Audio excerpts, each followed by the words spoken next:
Chers Astroka, dans l'univers Astro Dojo, lumière pour toi.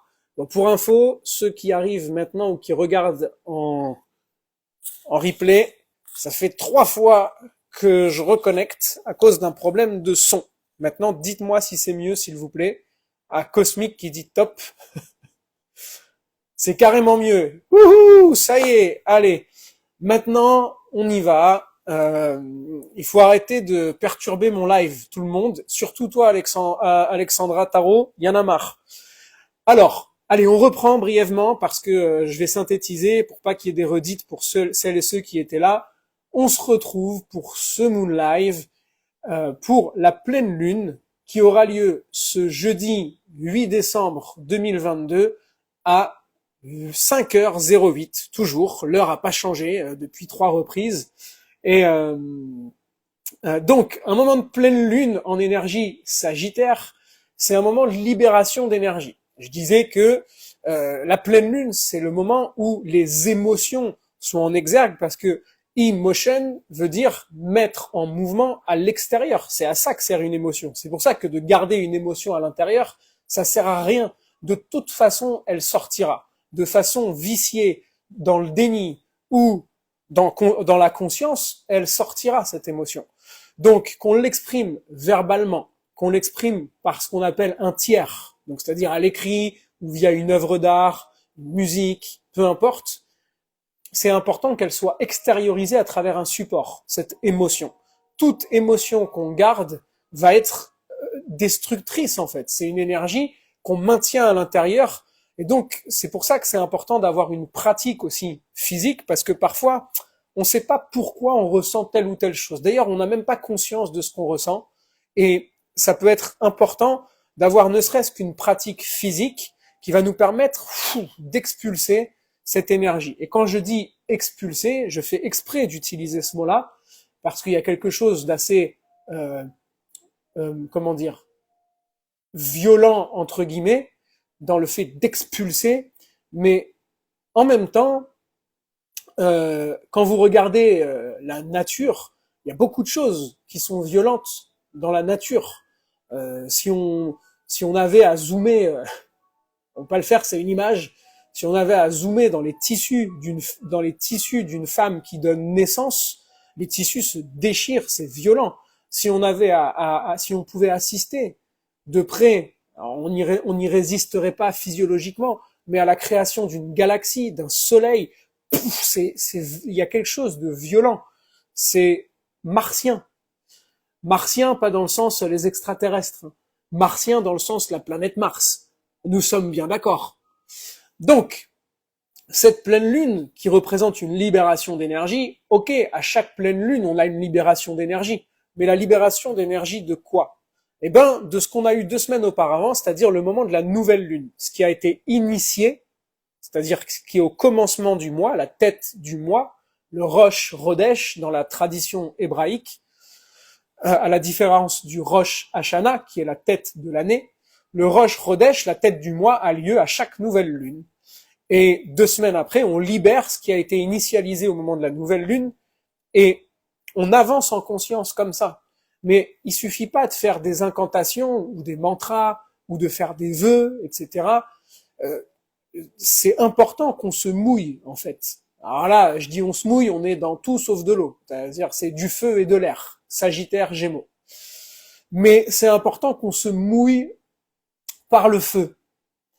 Alors, ça veut dire que il y a une énergie de changement. Et ce changement est censé apporter une joie intérieure, est censé apporter un élan vital d'aventure, de prise de risque, etc. On va revenir dessus parce que Mars, avec Jupiter, c'est un peu les 2 stars de cette pleine lune. Alors même si à chaque pleine lune, on a une libération d'énergie, eh ben, on a quand même 12 énergies différentes. Donc, petite parenthèse, il n'existe pas de 13e signe. Ok? C'est une affabulation d'un délire mental. Il n'y a pas de 13 signes. La tradition hermétique est primordiale, c'est-à-dire la tradition philosophique des anciens repose sur une observation précise de la nature. Et la nature, quand vous l'observez, on a 4 éléments. Eau, feu, terre, air. Ces 4 éléments agissent sous 3 modes vibratoires. Cardinal, c'est-à-dire le mode vibratoire dans lequel il va s'installer, fixe, dans lequel il va irradier, et mutable, dans lequel il va se transformer. Le feu est un excellent moyen de vérifier ces 3 modes vibratoires avec les étincelles. Pouf, pouf, pouf, pouf. Les étincelles, ça part partout. C'est de l'énergie bélier. Ensuite, ce feu, il est fixé, il brille, on le voit, c'est l'énergie lion. Ensuite, ce feu devient de la braise, et cette braise, on peut aussi bien refaire des étincelles avec, bélier, que rallumer un feu, lion, que le transmettre à quelqu'un pour qu'il apprenne lui aussi à faire un feu et ça va voyager au loin. La braise, c'est l'énergie sagittaire. Donc vous voyez que je parle d'étincelles, de feu allumé ou de braise, on est dans 3 modes vibratoires de feu qui sont différents. Donc chaque signe de terre, chaque signe d'eau, chaque signe d'air, chaque signe de feu va avoir 3 modes vibratoires. À ce que je sache, 3 fois 4 ne feront jamais 13. 3 fois 4, ça fait 12. Il y a 12 signes pour 4 éléments, 3 modes vibratoires. Point final. C'est tout. L'astrologie n'a rien à voir avec l'astronomie. Quand on parle d'astrologie, on parle de métaphysique. Et qu'est-ce que veut dire métaphysique? Surtout que là, on est en plein dedans, avec l'énergie sagittaire, qui va rechercher justement au-delà de la matière. Eh ben ça y est, la traduction est donnée. Méta, au-delà, physique, la matière. Donc c'est tout ce qui va nous encourager à élever notre conscience et notre esprit au-delà de la matière. C'est-à-dire au-delà de ce que nos sens nous montrent, nous font croire, perçoivent et nous font sentir. Il y a autre chose. Donc ça, c'est la base. À chaque pleine lune, on va donc avoir une énergie différente qui va nous être proposée. Il y a 2 semaines de ça, on a beaucoup travaillé là-dessus avec l'espace membre, enfin en tout cas avec les membres de l'espace, c'est-à-dire du vaisseau spatial nommé l'Explorer, sur l'intention qu'on met en tirant notre flèche. Quand on pratique le Kyudo, pour rappel, le Kyudo qui est l'art martial japonais de tir à l'arc, le but n'est pas de tirer des flèches. Le but va être de concentrer tous nos corps, au moins le corps, l'âme et l'esprit, dans une seule et même intention. Cette hyper-présence que dans les arts martiaux on appelle le kimé, va permettre non seulement, non pas de tirer juste une flèche, mais cette flèche, elle incarne toute l'énergie que j'ai rassemblée en tant que corps, âme, esprit. Si je tire ma flèche, c'est-à-dire que j'ai une intention de vie pour changer les choses dans ma vie, mais que j'y mets que mon corps, et qu'il n'y a ni d'émotionnel, c'est-à-dire d'énergie, il n'y a ni mon âme, ni mon cœur, ni mon esprit, mon corps, il va se démener pour rien.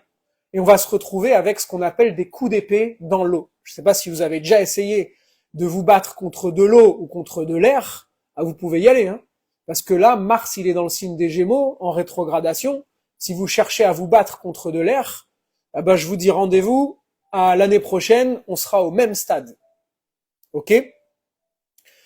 Donc, pour éviter ça, si j'ai que mon âme qui va dans l'intention, mais que mon corps physique n'est pas là parce qu'il est feignant, parce qu'il n'est pas affûté, parce qu'il n'a pas été entraîné pour, on va avoir un problème. C'est le véhicule dont l'âme a besoin pour pouvoir faire passer la lumière de l'esprit.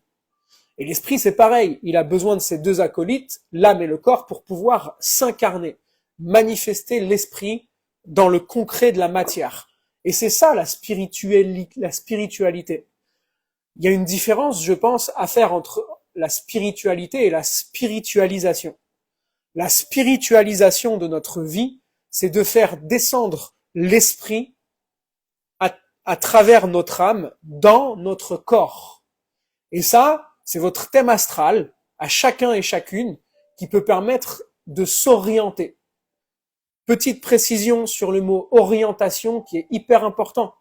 On utilise souvent le mot s'orienter à tort et à travers, alors qu'on devrait utiliser le mot se diriger, puisque l'orientation, comme son nom l'indique, ça veut dire se tourner vers l'Orient, c'est-à-dire vers l'Est. Et qu'est-ce qui se passe à l'Est? Il y a le lever de la lumière, le lever du soleil. Donc s'orienter, ça veut dire se tourner vers là où se trouve ma lumière, en conscience. Donc si je m'oriente, si j'ai une mauvaise orientation, ça veut dire que je me suis pas tourné vers la bonne lumière. S'orienter, c'est se tourner vers sa propre lumière. Et là, la lumière de quoi? Du Sagittaire, c'est celle qui met en joie.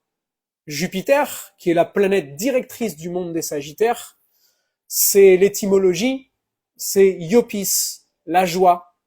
Donc c'est un signal hyper important dans l'énergie Sagittaire. Et pour éviter d'avoir à mettre des coups d'épée, d'habitude on dit des coups d'épée dans l'eau, mais là avec ce Mars rétrograde dans l'énergie Gémeaux, si j'ai pas concentré corps, âme, esprit, encore une fois, je vais mettre des coups d'épée dans l'air. Et je vais m'épuiser, encore plus que l'eau, parce que l'épée elle est lourde, elle est pas freinée par l'eau là. En deux mots, hein.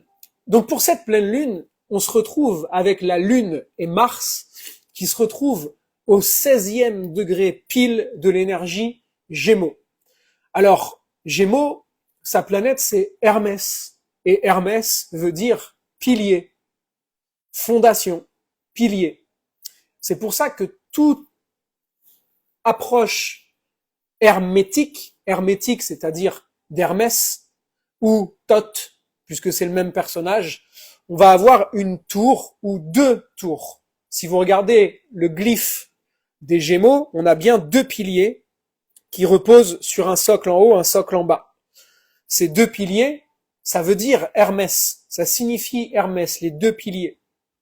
Donc quand on a les deux tours, que ce soit le World Trade Center qui était un symbole hermétique, ou le Seigneur des Anneaux, j'ai nommé Saturne, je crois que le volume 2 s'appelle Les deux tours, on nous passe des messages à caractère hermétique qu'il faut savoir décoder, parce que tout ça c'est hautement symbolique. Eh ben, il se trouve que le 16e degré Gémeaux, sur lequel se rencontrent de façon exacte la Lune et Mars, si on s'intéresse aux arcanes majeurs du tarot de Marseille, on se retrouve avec la Maison Dieu. Et qu'est-ce que la Maison Dieu sinon une tour? Une tour sur laquelle frappe l'énergie de Mars. Alors je dis de Mars, il y a une forme de violence dedans, mais c'est surtout qu'elle est foudroyée, donc on se retrouve avec Jupiter, la planète des Sagittaires, Zeus, et ça va nous proposer quelque chose. Alors entendez, la Maison Dieu, l'âme et son Dieu. Donc ça nous propose bien d'allier au sein de la tour qui représente le corps physique, l'âme et son Dieu. Et donc quand je vais allier l'âme et son Dieu et le corps physique, c'est-à-dire corps, âme, esprit, pour pouvoir tirer ma flèche de centaure dans une direction, il va bien falloir que j'y laisse des plumes. Puisque par définition, si je veux changer des choses dans ma vie, il faut que j'accepte que des choses changent dans ma vie. C'est aussi bête et simple que ça. Si je veux tirer ma flèche en pensant que tout va être comme avant, après avoir concentré mon intention de corps, âme, esprit dans une direction, forcément que les choses vont changer dans ma vie. Si elles changent pas, c'est qu'il manquait un critère, ou alors que j'ai pas forcément visé dans la direction vers laquelle mon âme m'orientait. Donc entendez bien ça à la lumière de ce que j'ai expliqué avec le principe d'orientation. Je fais déjà une pause avant de passer à la suite. Il n'y aura pas beaucoup d'infos ce soir, enfin pas plus que ça, légèrement plus. Donc s'il y a des questions, n'hésitez pas à les poser maintenant.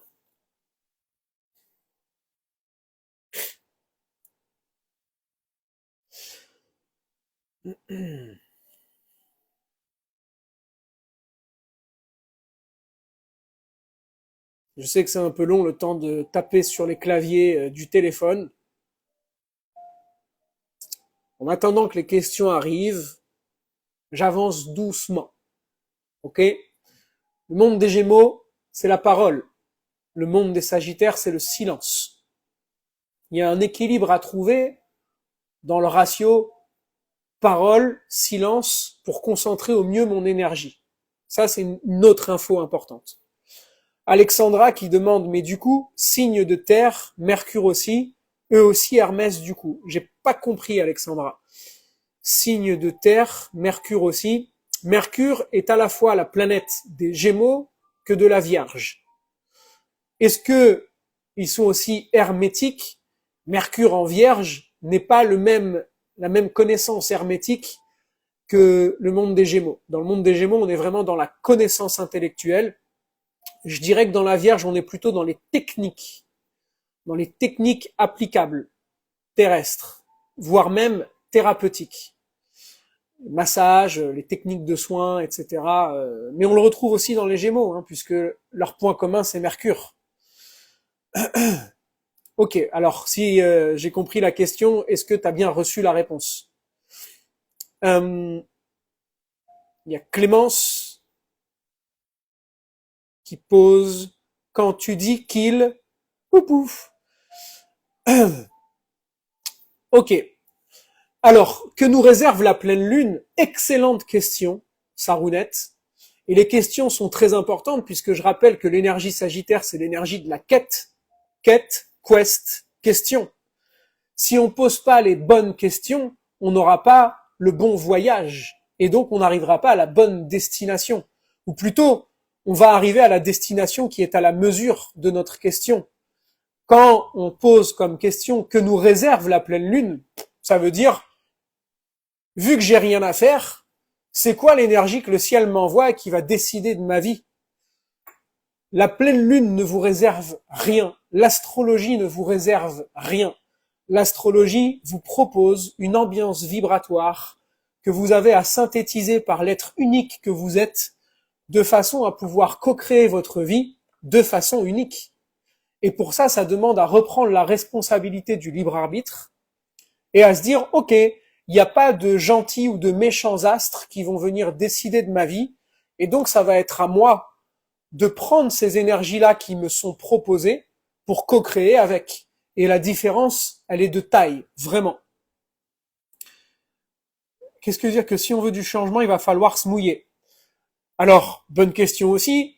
Souvent, très souvent, on pense que effectuer des changements, c'est aller voir plein de thérapeutes, c'est travailler sur soi, etc. Alors, travailler à la conscience, c'est important. Surtout la conscience de notre monde intérieur. Mais le plus important, à mon sens, là-dedans, c'est de se dire, ok, maintenant que j'ai pris conscience des choses, maintenant que j'ai conscientisé les problématiques de ma vie, les schémas, etc., je vais pas continuer à en parler pendant 15 ans, je vais pas continuer à faire des incantations pendant 30 ans. Il va falloir que j'agisse par loi de cause à effet en comprenant que, déjà en comprenant qu'est-ce qui, dans mes mécanismes de pensée, m'ont conduit au même schéma répétitif. Et donc, si tel schéma de pensée au pluriel m'ont conduit à tel schéma répétitif, je vais devoir aller à la cause. Et donc, la cause, c'est moi. Je vais avoir à changer ma dynamique intérieure pour générer d'autres pensées, en fait, qui vont m'amener, par loi de cause à effet, à une autre destination. Je vais créer un nouveau schéma comportemental. Donc, souvent, on veut que tout change dans notre vie, mais surtout en ne changeant rien dans notre vie. Ça peut pas marcher. Si je veux que les choses changent dans ma vie, il va falloir que je change des choses. Par exemple, ça fait 6 ans que j'ai mon dojo ici. Ça fait 6 ans que ça me saoule de m'occuper de la compta, des papiers, de faire de l'administratif, etc. Alors, on peut déléguer, effectivement, mais il y a des choses auxquelles je dérogerai pas. Et j'aurais beau continuer à entretenir ce schéma, si je change pas mon rapport à l'administratif, si je change pas mon rapport à l'organisation, à savoir pourquoi ça peut être bon de le faire, etc., mais je vais continuer à pester dessus et à pas changer la situation. Et je vais commencer à dire, j'en ai marre, ça marche pas, machin, tout ça, alors que c'est moi le problème. C'est mon rapport à l'administratif. C'est à moi de percevoir ça différemment. Et le jour où j'aurai vraiment envie de changer, je changerai ma perception de la chose de façon à ce que je le fasse dans la joie, puisqu'il faut le faire. Je sais pas si donc si je veux changer les choses dans ma vie, il faut que je commence par changer des choses dans ma vie, vraiment. Quelles sont les caractéristiques de chaque planète associée à son signe?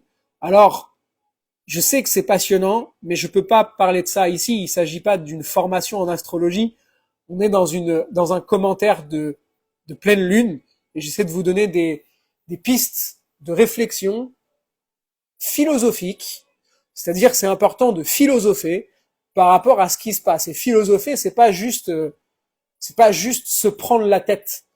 C'est essayer de trouver la sublimation de pensée, les messages les plus sublimes qu'on pourrait avoir par rapport à l'énergie qui nous est proposée.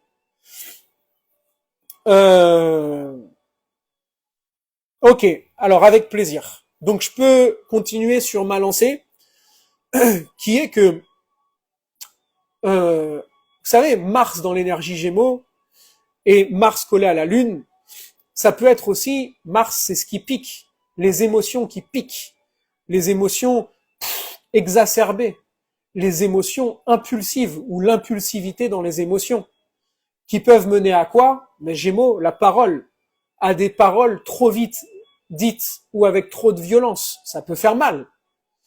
Donc, pendant cette phase de pleine Lune, cette énergie de Mars et la Lune en Gémeaux que je reçois, est-ce que je vais la subir de façon inconsciente et que ça va me mener à avoir des mots blessants?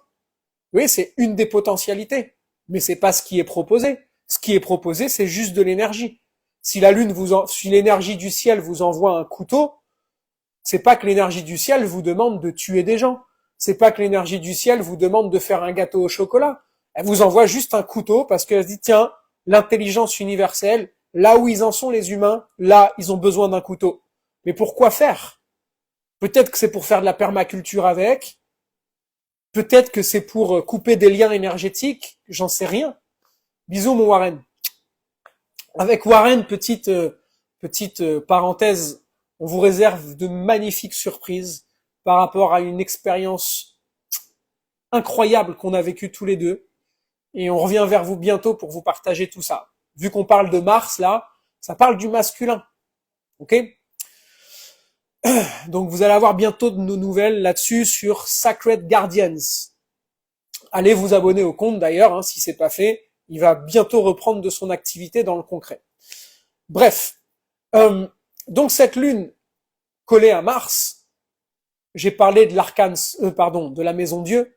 L'âme et son Dieu, c'est une énergie de changement. Elle est connue, cette arcane, pour être une énergie de changement soudain ou peu importe. Donc évidemment que maintenant qu'on a lancé notre intention, c'est plus le moment de se dire, on a la flèche qui est tendue comme ça avec l'arc, c'est plus le moment de se dire, ah non, en fait, je veux changer de direction. On n'a plus le temps là. On est sur le point de lâcher. L'énergie des Gémeaux, vous savez, c'est les deux piliers. C'est le monde de Castor et Pollux, les deux frères jumeaux qui sont séparés, parce qu'il y en a un qui vit au ciel, l'autre qui vit sur terre. Et donc il y a une souffrance liée à ça, puisqu'ils n'arrivent pas à se retrouver. Donc ça coïncide avec le monde de la séparation. Et puisqu'on avait Mars, qui pourrait représenter une flèche, on va dire notre intention de courage et d'audace que représente Mars à travers cette flèche symbolique, qui est tendue ici. À la nouvelle lune, on a arqué la flèche, on a concentré notre respiration, Gémeaux, corps, âme, esprit, et là, ça va être le moment de se séparer de la flèche. Donc de tellement pénétrer avec notre conscience cette flèche d'intention, d'aventure, que forcément, il y a une séparation avec l'avant. Il y a une séparation d'avec qui j'étais avant. Il y a une séparation d'avec mes schémas d'avant. Est-ce que ça peut amener une sorte de deuil? Pourquoi pas? Mais c'est censé amener plutôt de la joie. Il y a de la colère et de la tension uniquement si on veut pas lâcher la flèche parce que on est perfectionniste, on hésite, on doute, Il y a juste à se dire, ma joie, elle m'emmène où? Allez, tu sais quoi, on y va, on s'en fout, on verra. On verra ce qui se passera. Mais en tout cas, je lâche ma joie. Je lâche la flèche de ma joie. Et là, il n'y a plus la tension et la colère. Où est-ce qu'elle t'emmène ta joie? Ah bah donne tout ce que tu peux là pour aller vers ta joie. C'est ça l'intention. Corps, âme, esprit, la joie. Voilà, je ferai pas plus pour cette pleine lune. Rappelez-vous simplement que Jupiter est revenu direct, c'est-à-dire il libère son énergie depuis une semaine, 2 semaines pardon, et que il va pas tarder à repasser en Bélier, donc il va redémarrer un nouveau cycle, Juju. Alors Juju dans le signe des Béliers pour le début de l'année 2023, ça va envoyer. Soit dit en passant, je vais poster d'ici la fin de la semaine la vidéo sur l'année 2023, qui me semble importante. Elle sera postée en avant-première sur l'espace membre d'abord, et d'ici 2 semaines, 2-3 semaines, sur YouTube. Voilà. Est-ce que vous avez des questions par rapport à tout ce qui a été dit avant que je coupe? Avec plaisir, Alexandra.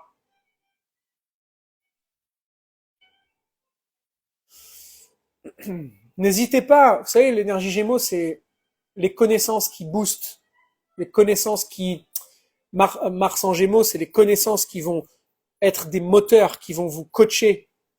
Donc n'hésitez pas à lire l'énergie Gémeaux, ça lit, ça se passe des formations, ça va maîtriser l'énergie du feu grâce à la respiration, etc., etc.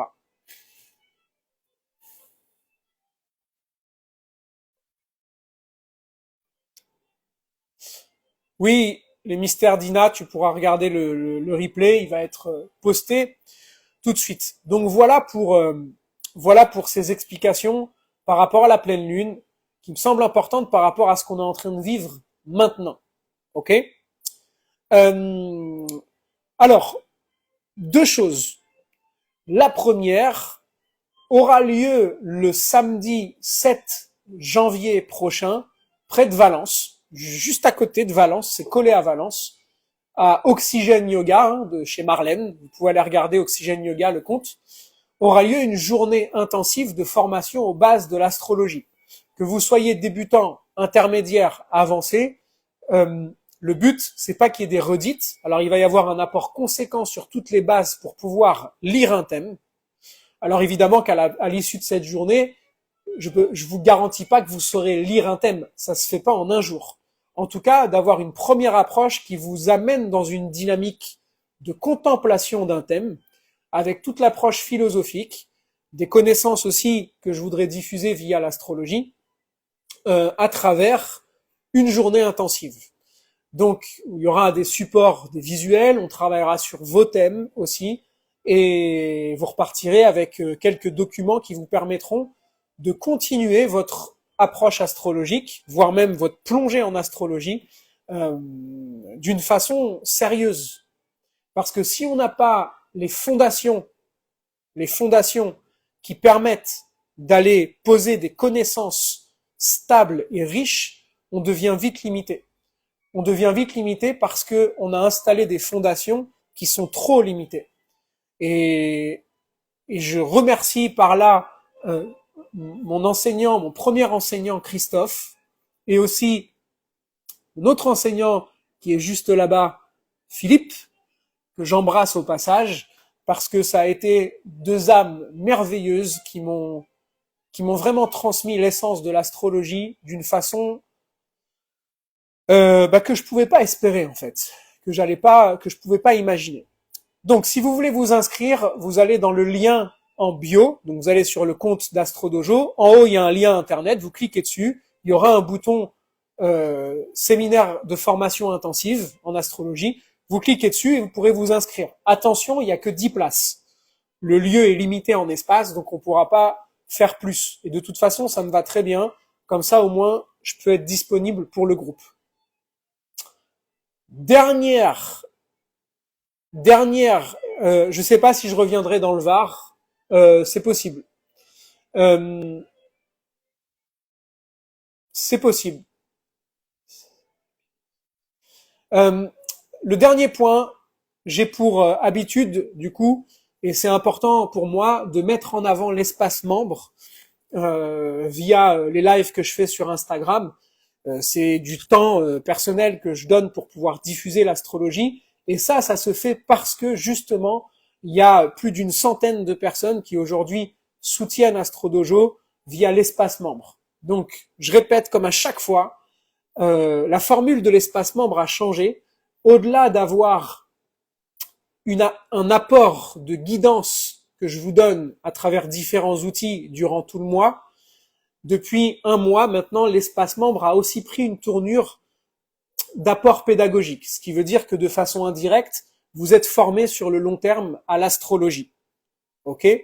C'est pas une formation en astrologie, mais vous avez un apport pédagogique qui fait sens, qui va dans le sens d'une formation d'astrologie.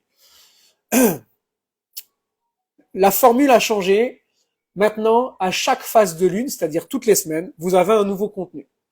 Donc chaque semaine, tous les dimanches, lundi, vous avez le podcast de la semaine qui va vous guider en audio sur toutes les énergies de la semaine. Ensuite, une semaine, nouvelle lune, vous avez la lettre initiatique et le cahier pratique pour mettre en pratique les prises de conscience que vous avez eues durant la phase.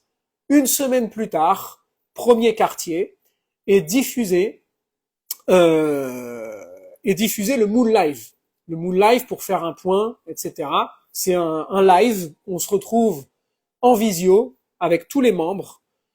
Une semaine plus tard, on a AstroTips. AstroTips, une vidéo vous est offerte à chaque pleine lune pour pouvoir aller chercher des petites clés, des pistes dans votre thème astral et vous amuser à découvrir des choses sur vous-même à travers votre carte astrologique. Et une semaine plus tard, selon ce qui est donné, on a soit un article qui est posté, on a il y a le Qigong aussi, le Qigong qui va permettre de s'aligner aux énergies du mois, etc. Tout ce contenu-là, je vous le diffuse pour 5 € par mois. Vous êtes libre de résilier à tout moment, de garder votre engagement. C'est un soutien de taille pour mon travail et au plus on sera dans l'espace, au plus je pourrai le nourrir, au plus j'aurai du temps à me consacrer à ce que je suis en train de faire là pour vous donner un maximum d'infos sur l'astrologie consciente et créative, qui deviendra très vite initiatique du coup. Voilà, j'attends juste de voir s'il y a une dernière question, et s'il y en a pas, on va aller manger. Merci en tout cas d'avoir participé à ce live pour les présents et les présentes. Je vous souhaite une magnifique pleine lune. Il y avait quelqu'un qui demandait est-ce que j'ai qu'un compte Instagram? Non, vous pouvez aller sur astrodojo.fr et vous aurez toutes les infos des séances, des événements, des formations, etc., etc. Je vous embrasse. Une formation à prévalence, oui, il y aura une formation en ligne qui va être diffusée, une formation aux bases de l'astrologie qui est très dense, très complète. Et ensuite, il y aura plein d'ateliers qui seront diffusés, qui seront à Paris dans le dojo ici, et qui seront aussi ensuite rediffusés sur le site. Voilà, je vous laisse découvrir tout ça. Je vous envoie plein de lumière. Une magnifique pleine lune à tous et à toutes, et surtout, quoi qu'il arrive, souviens-toi toujours, va vers toi et diffuse ta lumière.